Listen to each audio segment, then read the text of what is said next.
Hello there. This is a story that I only just found out about because the mainstream media will not cover it, unsurprisingly considering the contents. Andino is a journalist that, well, he was left-wing, which was understandable, gay, son of immigrant, and so on, a minority.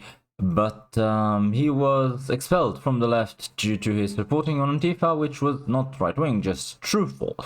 And for accurately recording their actions, which were criminal, he was ousted from the left and became targeted, really. And he has been covering things very independently and fairly ever since. In my mind, he's a reputable journalist, which is usually an oxymoron, something that is impossible, really. But he is, in my opinion, and he is here covering a cult of, well, Transformers, let's say. I don't know if YouTube likes the correct word. This is the report he gave in the New York Post that maps out some of the key figures part of the anti-fascist so-called trans-terror cult accused of a string of brutal endings across the US. One 82-year-old victim, set to testify against them in California, had his throat slit this month after narrowly surviving a 2022 assassination attempt on his life. Multiple members of this cell are still at large, and if you see here, the leader is this person, Jack Zidlasota, the transgender leader of the group, who has posted about transhumanism and other topics. Some followers say Lasota is dead, but that seems to be a plot to avoid authorities. Lasota also used the name Andrea Phelps. And there are many other connected individuals, and it seems as though not only are they all trans, but they're also all very highly educated and believing in some sort of transhumanist, futuristic ideology. They are connected to the ending of 6 people, as far as we know, at least.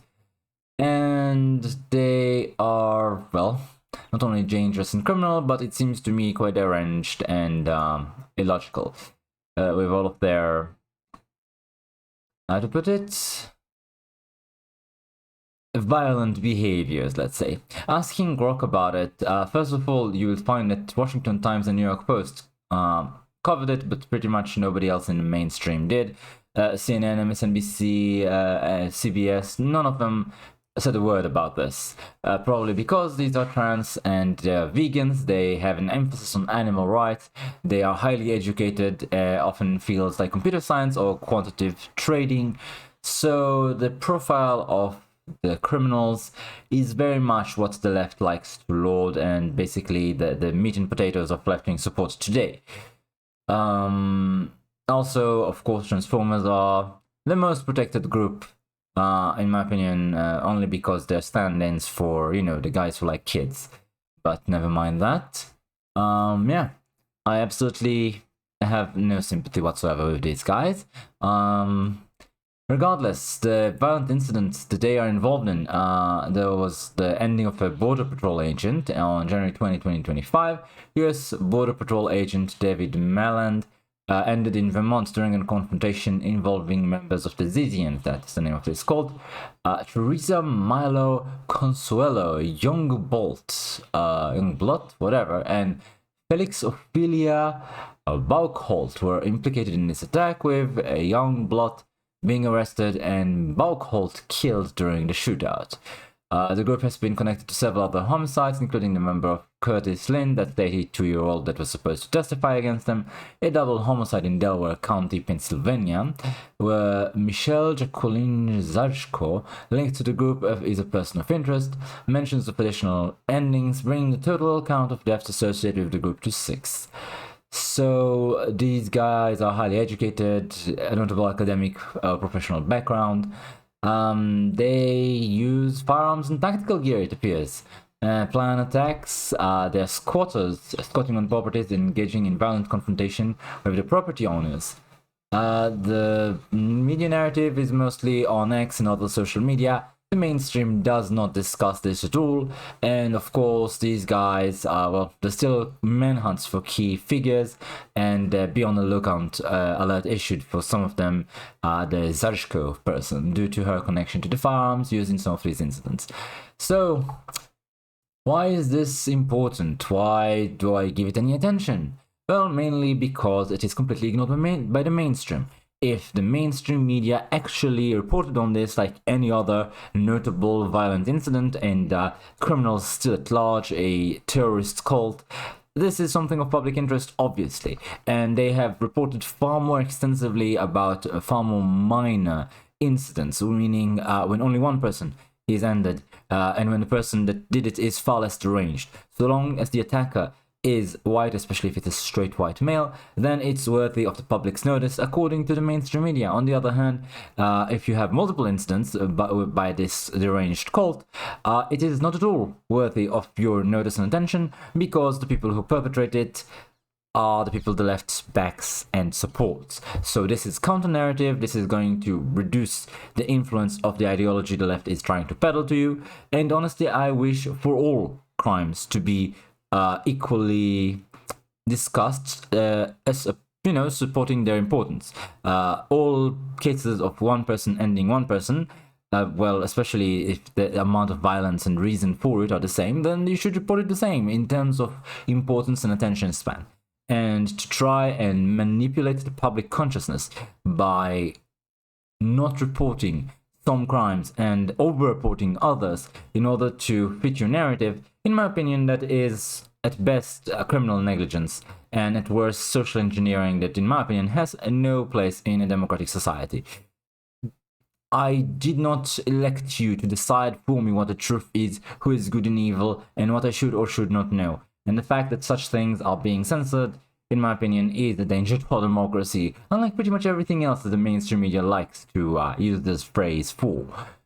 So, do we have anything particularly new? I mean, yes, there are pictures, there's photos. If you can go to Andy No's X, of course, Twitter profile, as you call it.